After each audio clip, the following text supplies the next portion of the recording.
Uffanni aadaa keenya kun amma baay'ee barbaadamaa jira. Yeroo irreechaa yeroo aadaa ofii beeksisanii. Aadaa calanqee eenyummaadha waan ta'eef sabaati waan ta'eef akka sirriitti beekamtii argatee innumtuu mataa isaatu akka mata biratti jaalatamummaa qabaatu godhuunuyyuu hojii guddaa.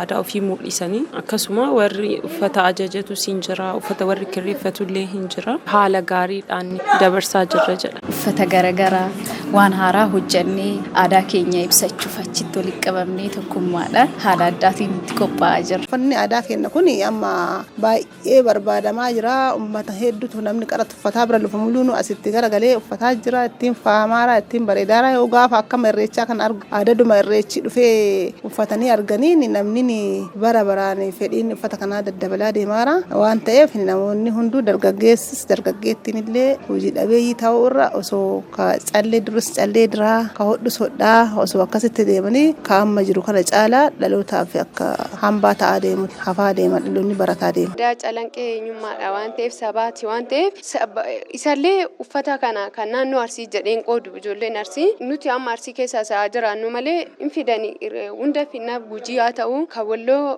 kan Harargee Shawaa hunduma isaa finna isaanis giddu galeessa godhatanii bareeddummaa laalan malee Arsii kan asii Harargee jedhanii qoqqoodanii akkuma tokko gita tokko ta'e ilaalanii bareeddinuma isaa kanarraa deema kanarraa jedhaniiti malee ani naannoo Arsii irraa dhaladhe kan Arsii barbaadaa wanti jedhu hin jiru hunduma isaa finnaa fi hundumaan qabna Arsii finnaa bakka Shawaa Harargee hunduma finna. Akkasitti hammayyaa dhufu malee waan safuu fi duudhaa isaa gadiin eegganne ala bahuun aadaa keessatti ni ulfaata. Hammayyeessuun akkuma jiru ta'e guddina uffata saniitiif aadaa saniitiif illee gahee guddaa osoo taphatu waan safuu aadaa irraanfachuu sigalee hammayyaahanii bira lufuu kan waan akkasii sanii fakkeenyaaf waan akkasii sanaa biratti hin jiru uffanni aadaa.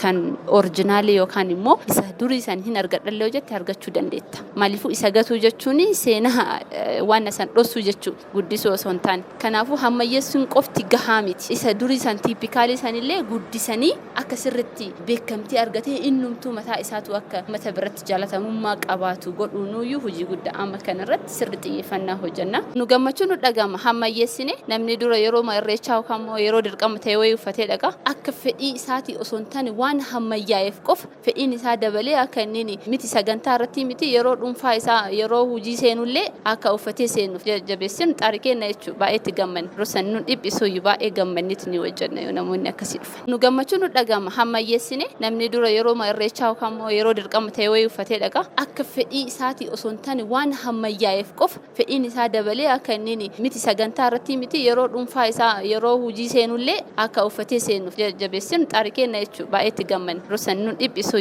baay'ee gammanniti ni hojjenna yoo namoonni akkasii dhufan. Kuni irratti hojjetamuu qaba dizaayineroota keenya irratti hojjetamuu qaba even kabiraatii miti aadaaf turizimii sirriitti irratti hojjechuu qaba eeguu irratti ka'uufummaa kana mirkaneessuu irratti sirriitti irratti hojjechuu qaban jedhee yaada. Waan originaalii kana dhalootaaf dabarsuun immoo waan guddaadha jechuudha. Ammaan tana waan hammayyaa'ee caalaayyuu waan durii san hammayyeessanii fidu malee waan durii san gatanii waan amma kana hammayyeessuun aadaa balleessu ta'a malee guddisuun ta'u jedhee waan yaaduuf waanuma sanii wal qabsiisee fakkeenyaaf uffata aadaa Arsii hin hojjedha yoo jedhe aadummaa isaa osoo gadi hin dhiisin bifa isaa osoo gadi hin dhiisin waan hammayyaa'e materiaalii hammayyaa'een dhiheessee uummata biratti akka jaalatamummaa qabaatu godheera waan akkasii sanarra yeroo baay'ee itti dhibbadhee itti hojjedha jechuudha.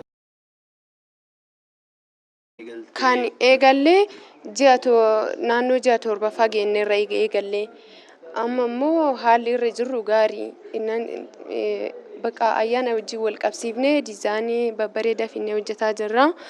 Isanumaan wal qabatee amma haalli gatii isaallee diqoo ol ka'e maaliif jennaan kan dura callee maanuu kan yeroo darbe ganna keessatti fidaa hojjetaa turree fi kan amma irreecha irratti ol ka'e baay'ee isaa bittiinis akkasuma ol ka'ee kan nu bittiin finneeti kan mursiisaa hojjennu waan ta'eef jechuudha. Amma immoo nutis ammoo giddu galeessa godhanneetumaan hamma ta'e argachuu qofaaf osoo hin taane hawaasallee tajaajiluuf giddu galeessuma godhanneeti nama wajjin waltaanii isaanillee amma taate xiqqaattullee irraa arganneetumaan hojjenna jechuudha. Namni akkuma jiru iddoo bakka duraan namni amantaa jedha baay'ee isaan hin jedhu amma immoo akka oromummaatti tokkummaatti ilaalama malee wanti isaan eenyu amantaadhaan qoqqoodamaan jiru irreechaa jechuun oromummaa jechuudha qofaatti ilaalameera amma waan ta'eef eenyullee ta'ee xiqqaa ta'ee guddaa ta'ee adda baasee ilaalaan jiru bakka amantaa bakka irreechaa kanatti jechuudha iddoo bakka oromummaa iddoo jechuun situ aadaa calanqee eenyummaadha waan ta'eef sabaati waan ta'eef isallee uffata kana kan naannoo Arsii jedheen qoodu ijoolleen Arsii nuti amma Arsii keessa isaa jiraannu malee hin fidani hunda finnaaf Gujii haa ta'u kan Walloo kan Harargee Shawaa hunduma isaa finna isaanis giddu galeessa godhatanii bareeddummaan laalan malee Arsii kana asii Harargee jedhanii qoqqoodanii akkuma tokko gita tokko ta'ee ilaalaniiti bareeddinuma isaa kanarraa deema kanarraa jedhaniiti malee ani naannoo Arsii irraa dhaladhe kan Arsii barbaadaa wanti jedhu jiru hunduma isaa kireeffachuun baay'inaan yeroo irreechaati yeroo ayyaanni ammoo gizee tokko kan amantaa musliimaaf dhufa kiristaanaaf dhufa mitiire amma yeroo irreechaa kana ammoo sirriitti nu jedha hundi biizii nu godha fedhii namaallee baqa halkan guyyaan hojjanna amma callee dha'uu kanallee halkanillee ibsaan hojjanna guyyaallee akkuma argitu iddoo hojii biraa hojii dabalata kanatti sin hojjanna bakkeetti illee biizii nu godha wadhaa isaallee akkasuma jechuun halkanii guyyaan cufnu baqa galkanillee taanaaniin namni galgalaanii haga isaa 3 akkasiin keessummeessina bari'ee illee lafti bariinaan hin bannaafi. Haala kanaan jirra jechuudha. Callee kana dubartootatu godhata. Ijoolleen dubaraan hojjetanii callee yeroo san dhaaru callee abbaa gadaati. Callee kana bakka uffatuma isa fakkaatu wajjin deema. Callee abbaa gadaa uffatuma abbaa gadaan jira. Isuma wajjin hojjetama kan Gujii illee addumatti hojjetama. Kamiseen hundi isaatu callee isaati uffata isaa fakkaataa isaa dhoofnaafi jechuudha. Haala kanarra jirra. Durumaa himaa fi turre kastamarii keenya kabaa'ataniif nuti ayyaana jala gaafa geenne jenne biizii waan nu godhuuf dursaa nu ajajadhaa jedhaanii turre ijoollee bakka dargaggeessuma magaala keenya keessa jiranis ta'e kan iddoo biraa goddanyoota wajjin dabalatanii dhufanis ta'e dafaa dhufaatiin nu eenyu jedha irreecha jala gaafa geenne biizii nu godha ayyaana diqqaafuu baay'ee biizii nu godhaa ture waan ta'eef gaafa biizii nama godhu kastamarii waliin bu'anii seeraan waan hin geggeessinee fi uffanni hin balla'a. Kana waan ta'eef jalarraa eega jalqabne iyyuu amma uffatuma irreechaa bichaa wadhu eega jalqabne gara jiraatiif deemaarraa jechuudha. Isuma bakka amma immoo baay'inni isaaniillee gidduu isaanii nu amma fuuldura ka dhufu amma gagamu yaannu kan dhufaniif ammayyuu dafaa jalaa baasarraa jechuudha. Warri jammaran qaatarraa namnillee diizaayinillee ofii kennaa kan bareedu haaraa ka ta'e jechuudha buusaati. Fibirraa faa buusaa bakkeerraa ka jiru buusaa wadhaan kennaa. Fedhii nama sanii taanaa isuma faa fuuneetiin fakkaataa isaatiin taanaaniin isuma kenninaafi jechuudha. Nutis fedhii kennarra hundoofnee wadhaa kaa'arraa jechuudha. Nuti ka gorsinu kan uffata diizaayinii nutis yeroo isaan filatan haa jiraatu malee buusneetti agarsiifna. Haa jiraatu malee akka isaan isa filanneen dhoorgina. Maaliif jennaaniin akka inni uffata diizaayinii irraa yeroo bu'uun jiraami ka harka isaa citaa jechuun kan Oromoo keessa Harargeen hin jira. Haa jiraatu malee Harargee inni kuuwwan isa sirriidha. Kana waan ta'eef isaan ammoo waanuma ta'een tuttuqaa gubbaa kaanii kenna amma ammoo uffata aadaa ta'ee kan jedhamu kan agarsiisu eleellaanuma ta'eera garii isaa diizaayinii haa ta'oo ta'ellee eleellaan illee kanuma aadaa Oromoo jennee yaanna. Uffanni aadaa keenya kun amma baay'ee barbaadamaa jira. Yeroo irreechaa yeroo aadaa ofii beeksisanii aadaa calanqee eenyummaadha waan ta'eef sabaati waan ta'eef akka sirriitti beekamtii argatee innumtuu mataa isaatu akka mata biratti jaalatamummaa qabaatu godhuunuyyuu hojii guddaa. Aadaa ofii mul'isanii akkasuma warri uffata ajajatu siin jira uffata warri kirreeffatu illee hin jira haala gaariidhaan dabarsaa jirra jedha. Uffata garaagaraa waan haaraa hojjannee aadaa keenya ibsachuuf achitti walitti qabamnee tokkummaadhaan haala addaatiin itti qophaa'aa jirra. Uffanni aadaa keenya kun amma baay'ee barbaadamaa jira. Uummata hedduutu namni qaratu uffataa bira lufa muluunu asitti garagalee uffataa jira ittiin faamaara ittiin bareedaara yoo gaafa akkama irreechaa kan argu aadaduma irreechi dhufee uffatanii arganiin namni bara baraan fedhiin uffata kanaa daddabalaa deemaara waan ta'eef namoonni hunduu dargaggeessis dargaggeettiin illee hojii dhabeeyyii ta'uu irra osoo ka callee durus callee diraa ka hodhus hodhaa osoo akkasitti deemanii ka amma jiru kana caalaa dhalootaaf akka hambaa ta'aa deemu hafaa deema dhaloonni barataa deema. Aadaa calanqee eenyummaadha waan ta'eef sabaati waan ta'eef isallee uffata kana kan naannoo Arsii jedheen qoodu ijoolleen Arsii nuti amma Arsii keessa sa'aa jiraannu malee hin fidanii hunda finnaaf Gujii haa ta'u kan Walloo kan Harargee Shawaa hunduma isaa finnaa isaanis giddu galeessa godhatanii bareeddummaan laalan malee Arsii kana asii Harargee jedhanii qoqqoodanii akkuma tokko gita tokko ta'ee laalanii bareeddinuma isaa kanarraa deema kanarraa jedhaniiti malee ani naannoo Arsii irraa dhaladhe kan Arsii barbaadaa wanti jedhu jiru hunduma isaa finnaa fi hundumaan qabna Arsii finnaa bakka Shawaa Harargee hundumaa finnaa.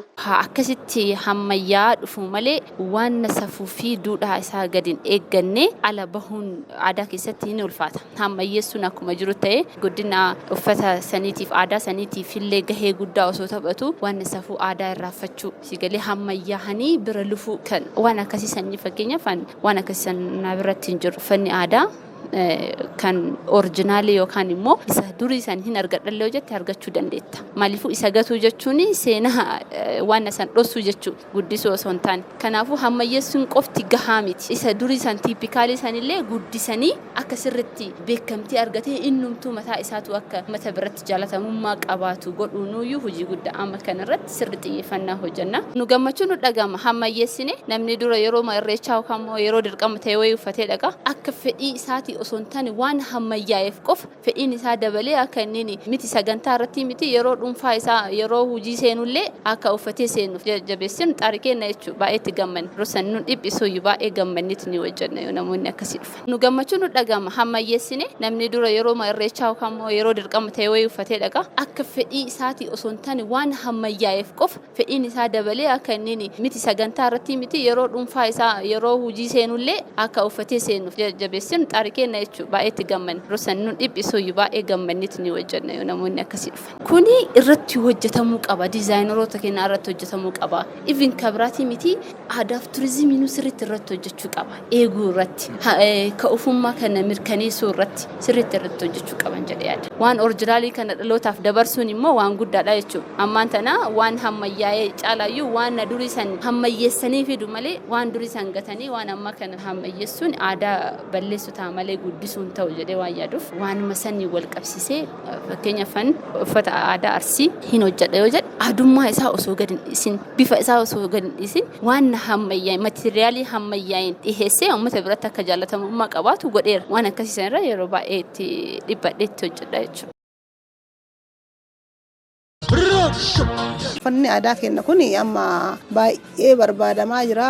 Yeroo irreechaa yeroo aadaa ofii beeksisanii. Aadaa calanqee eenyummaadha waan ta'eef sabaati waan ta'eef akka sirriitti beekamtii argatee innumtuu mataa isaatu akka mata biratti jaalatamummaa qabaatu godhuunuyyuu hojii guddaa.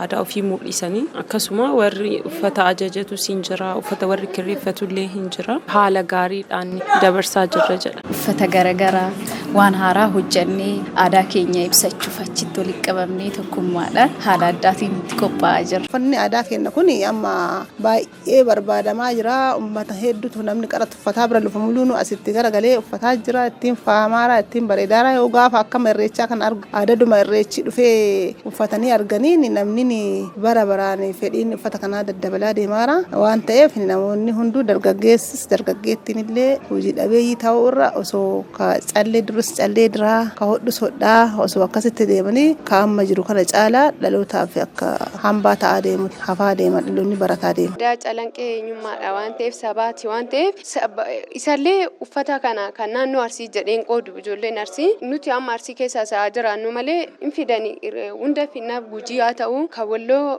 kan Harargee Shawaa hunduma isaa finnaa isaanis giddu galeessa godhatanii bareeddummaan laalan malee Arsii kana